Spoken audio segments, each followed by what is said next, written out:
I tell you, Jimmy and JoAnne, they could declare anarchy and people still wouldn't believe it, but we're in it.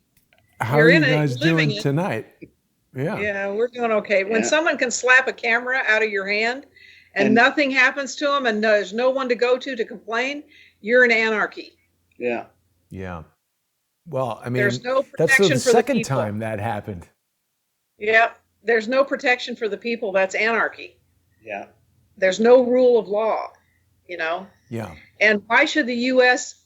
people who pay taxes support cities with grant money from Washington, D.C. if they're not protecting the people that live there? I agree. It's a huge problem. I mean, you know, I support President Trump and I agree with this declaration of an anarchist jurisdiction, but I'm a bit concerned about what the the ramifications might be for me as somebody living in New York City. Yeah, it's the DOJ that declared it. Yeah. But Jason, the thing that you have to have the rule of law brought back to the entire United States.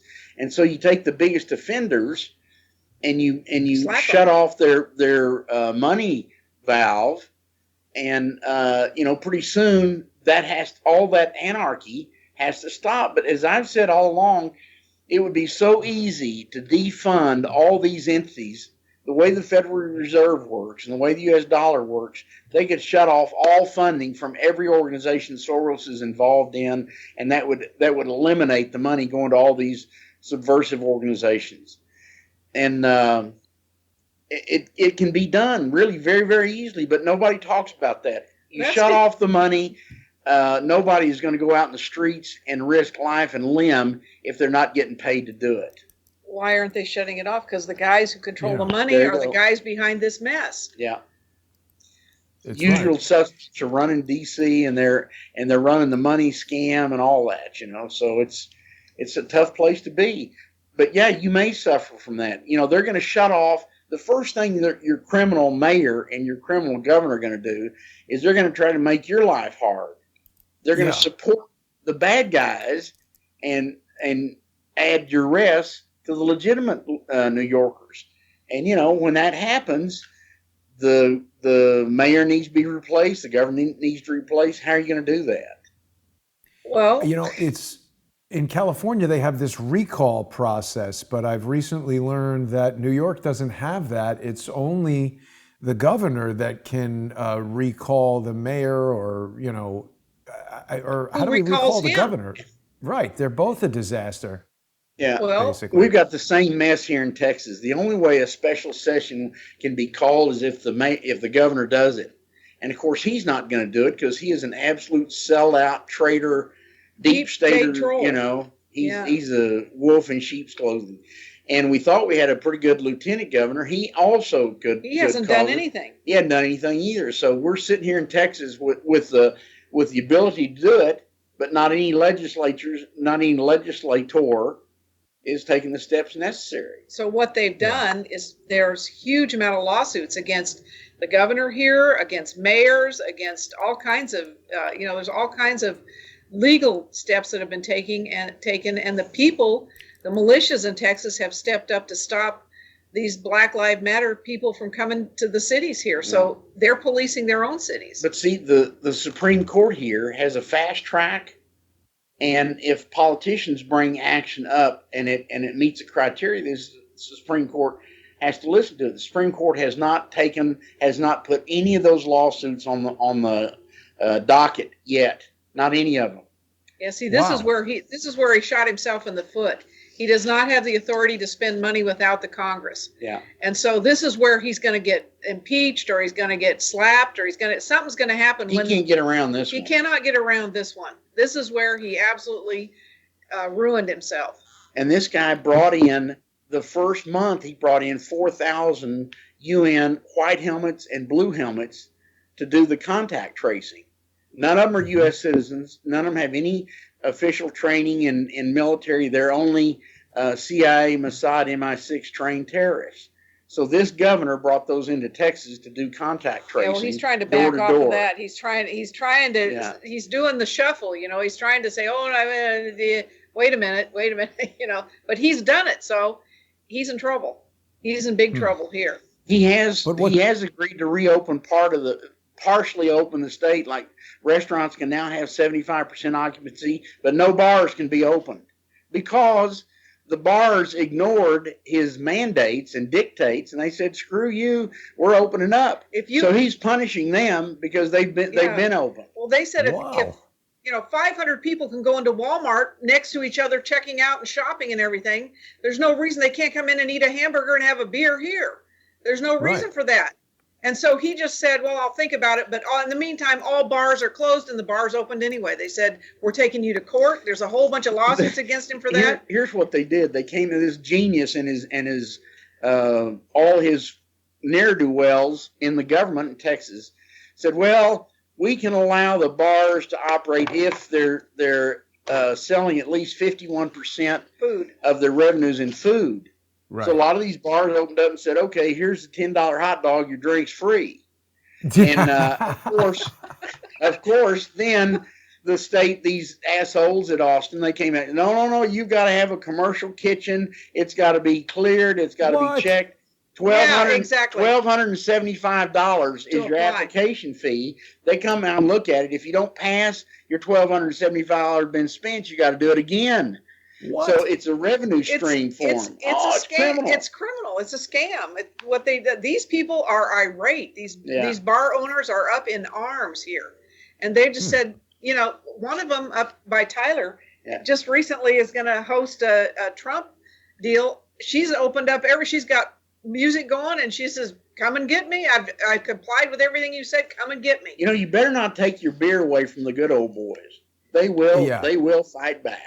So that's exactly right. Wrong area to step into. When you see the steps that these criminal governors are taking, when you see what they're doing, it's like they sit in a room and make up rules that people can't comply with. So far beyond the pale. And when people have finally had enough, and they're mandates, they're not laws. Yeah, they're mandates. They're suggestions. And there's not one state in the United States. Yep, there you go. Has penalties and everything for. Here's Texas. This is a good shot.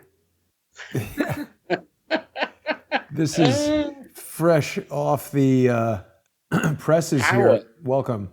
Yeah. So people were watching. I was just out on the streets of New York asking people around in my neighborhood if they were even aware that we've been declared this anarchist jurisdiction. They didn't care.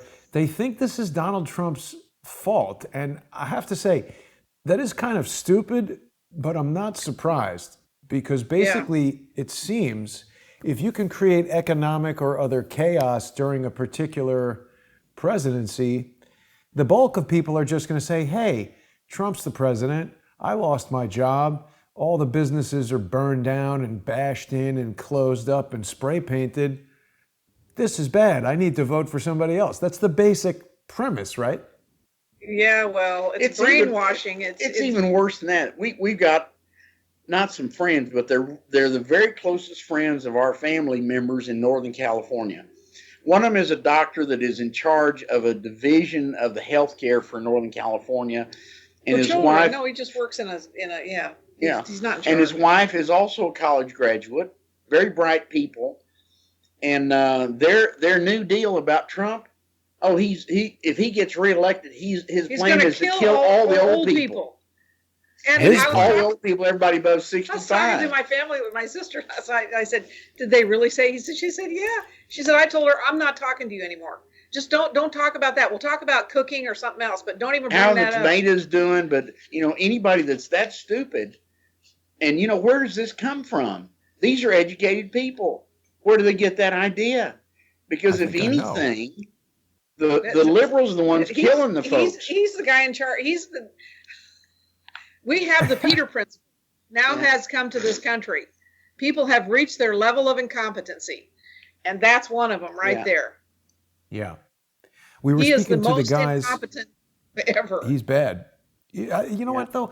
I don't like to say it's incompetence because I think it's deliberate, and I think incompetent is somebody who's just unable to. Do anything, right? They're not able to get anything done. He's been remarkably effective in destroying the city.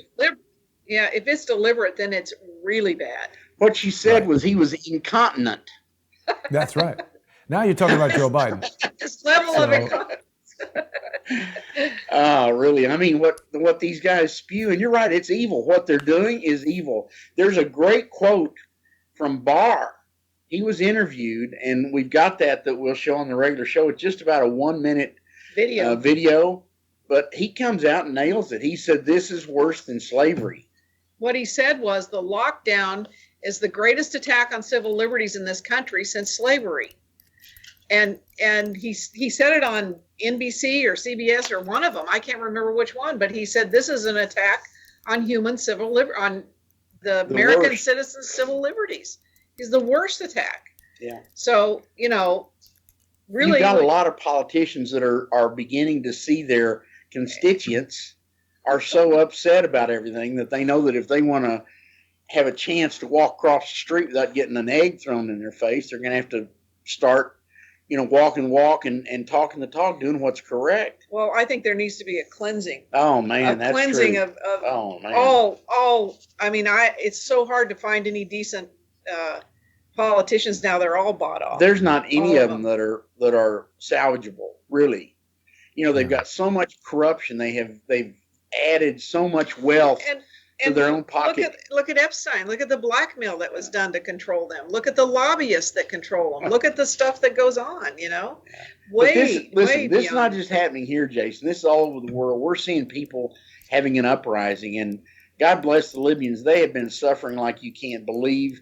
They're absolutely having an uprising. We've got the first time ever we've been authorized to deliver a security sit rep directly from the security forces in Egypt, delivered to the Libyan tribes. This is it, right? We're going to be releasing it tonight, and it is a very, very important. We were concerned about it, but they said no. This is going to be publicized. It'll be publicized in the next day, and so this morning. It was already out today. This morning, part of that came out, so it's going to be a real interesting sit rep. It really details a lot of things nobody's ever heard of.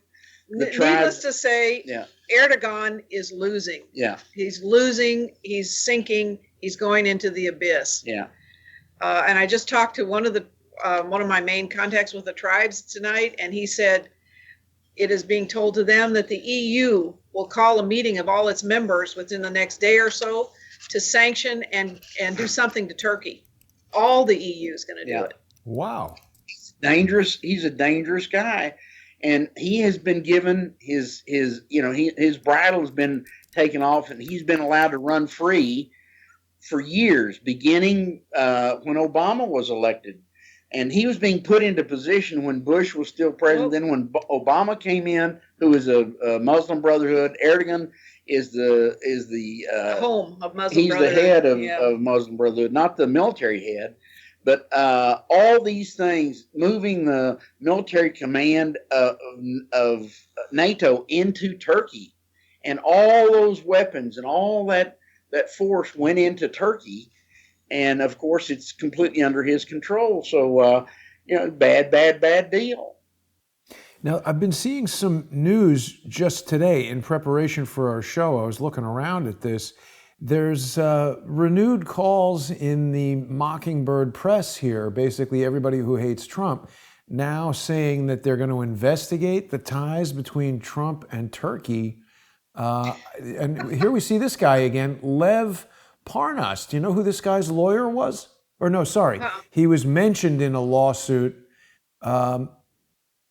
brought by the same attorney who is representing Robert David Steele. Lev Parnas appeared in a lawsuit. They're talking about Svetlana Lakova, or maybe it was in one of the numerous Devin Nunes lawsuits. But this guy, Lev Parnas, has been linked to Rudy Giuliani and now President Trump. I have to say, just the fact that his name is showing up here and the fact that we've seen him elsewhere, this guy reeks of being an operational plant inserted into these relationships so that he could then, months later, emerge to be a whistleblower. Yeah. Well, Trump has a real problem because he's had a very, very, very, very close working relationship with Erdogan. He was on the phone with him a couple of times a week for months and months and months. And just last week, he listed Erdogan as one of the top leaders in the world. And so Trump, since now Erdogan's being taken down for all the reasons we've been telling everybody for a year and a half. We said last week that the United States has now sided with Greece against Turkey. Yeah. So obviously there's been some wake up going on there about Erdogan and what is actually happening.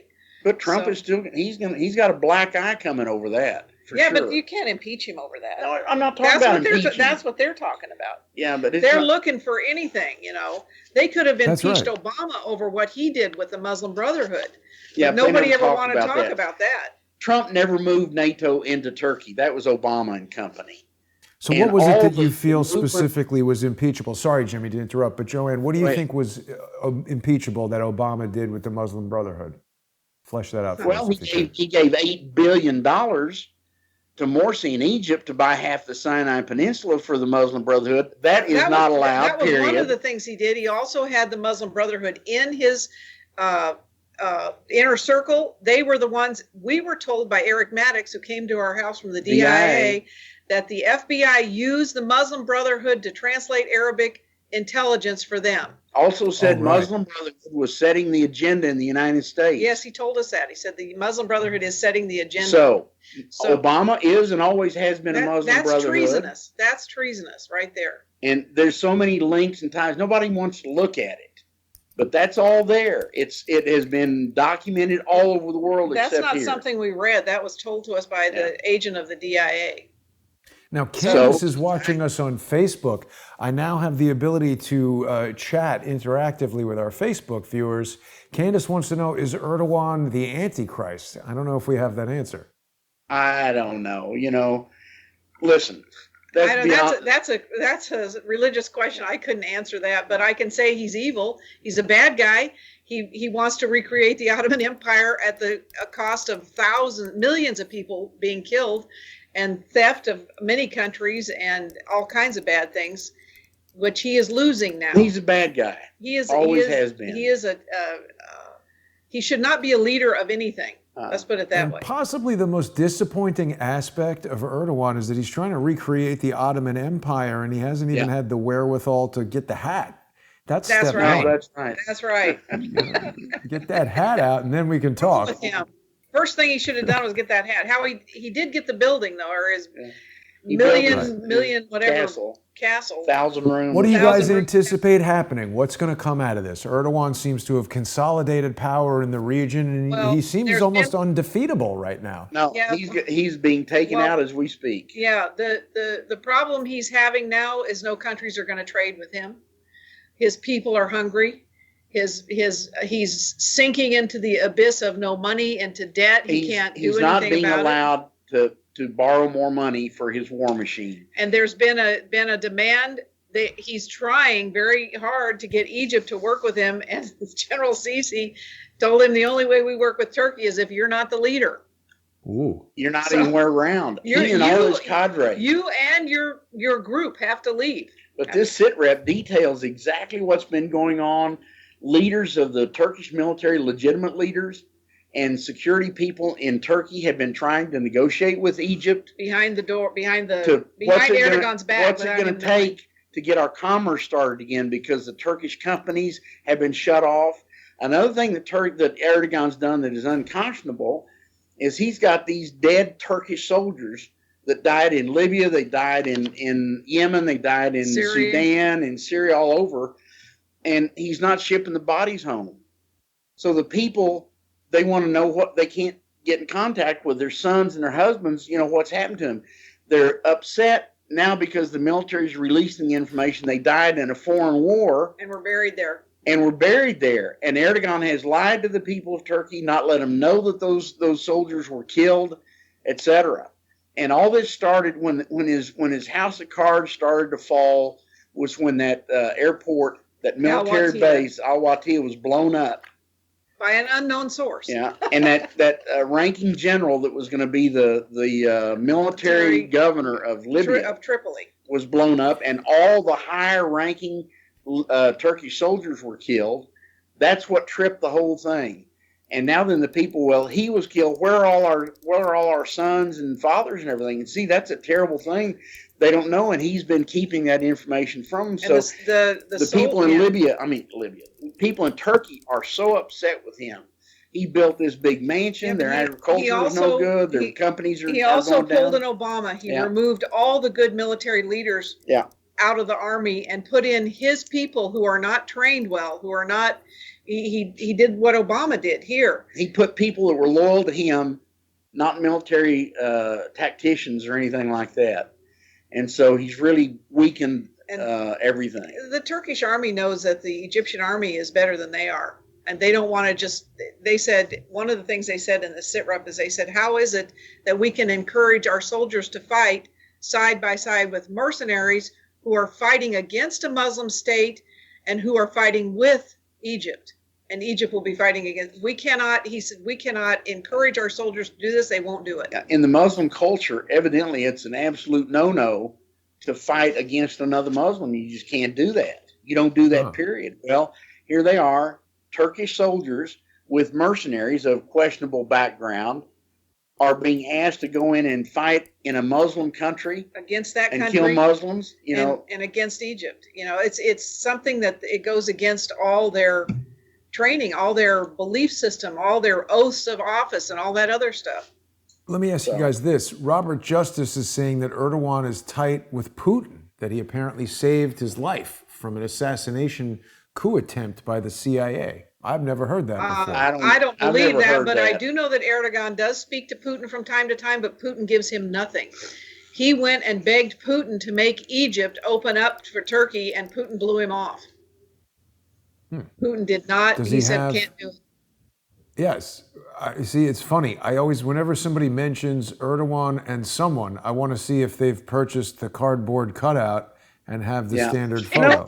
There he is. He's been in Russia many times. But he looks like a cardboard cutout there. But see, at one time, he does. Putin was hacked off at Erdogan, and so Putin shut off the purchase of just the tomatoes, wasn't it? Shut off the purchase of tomatoes from Turkey, and it crippled that sector of their agriculture, and that was millions of dollars a week. Yeah, that was, we'll do whatever you want, please open it up again.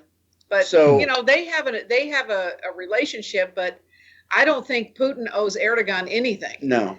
And he certainly isn't the other way around. Yeah, he certainly isn't going to do anything to help him in his scheme to take over North Africa. But as JoAnne and I have learned over these last 10 years or 12 years, what happens politically most of the time makes no sense. There's so many twists and turns and underhanded deals here and background deals there. You never know what's going on. But what we've seen all along is a real steady force has been Putin. And these other players have come in and out, and they've come in and out, but Putin never gives up anything. He's always maintaining a real normal, level position, and he's not ever acting as the aggressor. Dark Hostess feels that Putin looks tiny in the photo. I can't disagree with that. I think Erdogan is extremely tall, and Putin is kind of under 6 feet. So Putin's I'm about not going to 5'6" or 8". He's a short guy. He's not very tall. But I'm not one to call that height short. I can tell you that. Yeah. Now, we're just about out of time here, guys, so we're going to be starting our sponsor-exclusive show in just about 5 minutes. Before we do that, I want to let people know that they can learn more about you. There have been some loudmouths in the chat here who, maybe they should go over to LibyanWarTheTruth.com. They should purchase the DVD before they run their mouths in the chat. But Jimmy and JoAnne are the only known individuals to have escaped capture by Al-Qaeda. And for people who sponsor Jimmy and JoAnne on patreon.com/James and JoAnne Moriarty, you're going to get free shipping on this DVD now that virtually every online platform is shutting down anyone who doesn't share the message that you better do whatever they say and not ask any questions. They basically deplatform you. We may have to dust off some of those old DVD players and start sending around some optical discs to actually get this information. But people who have questions about Jimmy and JoAnne and their history in Libya should definitely get this DVD. They should certainly do it before they post a lot of stupid nonsense in the comments. But Jimmy and JoAnne were in Libya for 4 years. They started an oil services business there, and they established very strong relationships with a variety of different members of the tribes. They're in regular communication with them. And we're lucky enough to have them join us here on Crowdsource the Truth, where they can share that information. I've just learned something today. I had to look it up while you were telling us, but a sit rep is a report, a military report on the current status. So in just under 5 minutes, people are going to be able to join us on patreon.com/James and JoAnne Moriarty, patreon.com/crowdsourcethetruth, and subscribestar.com/crowdsourcethetruth, where we're going to go through that sit rep in great detail, and people will be able to download it after the show if they're sponsors of Jimmy and JoAnne. This is a detailed report and the information they spend all week putting together. I really want people to sponsor the co-hosts on Crowdsource the Truth, as well as sponsoring Crowdsource the Truth. So I hope that people will do that. We'll see everybody in just a few minutes. Thanks for watching.